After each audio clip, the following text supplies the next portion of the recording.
Hello everyone, my name is Raymond Johnson, and today I'm going to be talking to you about the strengths and the preferences of the I, someone who is a high I. Now, if you haven't watched our previous first video and our second video, you want to go back, but we want to make sure that you understand this is building.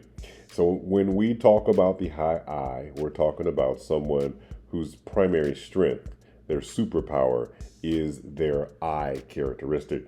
Now, we're not talking about someone who does not have I, because guess what? That's just not the truth. We all have it in us, whether it's a lot or it's a little, we all have it.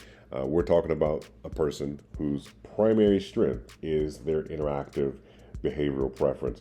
So without further ado, let's go ahead and look and see what we have. First of all, our strengths. We have that the I is socially and verbally aggressive. This doesn't mean that they use bad language. This doesn't mean that they say bad things.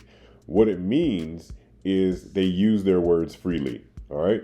When it comes to being socialized or social, they're very aggressive. Not in a bad way, not in a mean way, meaning they make friends. They're good at making friends, at making connections, at relating with other people. In fact, if you wanted to have a good environment, a happy and a comfortable environment, you need a high I. Why? Because they're socially aggressive. They know how to go ahead and work the room, work the team, get things done. Also, they're very optimistic.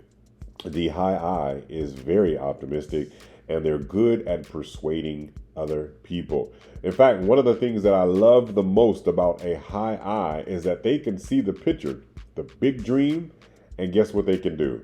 They can also communicate what that actual big dream is. And so that's one of the good things about them. But guess what? We've already said it, but guess what? They're very people oriented. They know how to interact with others.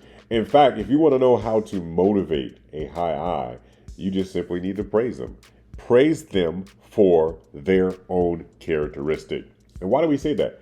Because they're optimistic. They're positive. They see the big dream and they communicate it. And so guess what? When you praise them genuinely, they actually feel the gratitude for who they actually are. Because guess what? They do not like it when you point out their bad stuff. They like their good stuff. And guess what? I don't know anybody who does like when their negative traits are pointed out. But guess what? The high I, even more so. They love praise. Why? Because it makes them feel good. And guess what? That's how you can be optimistic. That's how you can be social. That's how you can be a people person, because that's who they are. Now let's look at some of their weaknesses. Some of their weaknesses are that they can put their heart over their mind. In other words, they can act very impulsive. When it comes to detail, they may be a little inattentive to certain details because they're so focused on the big picture. It's understandable how they could do this.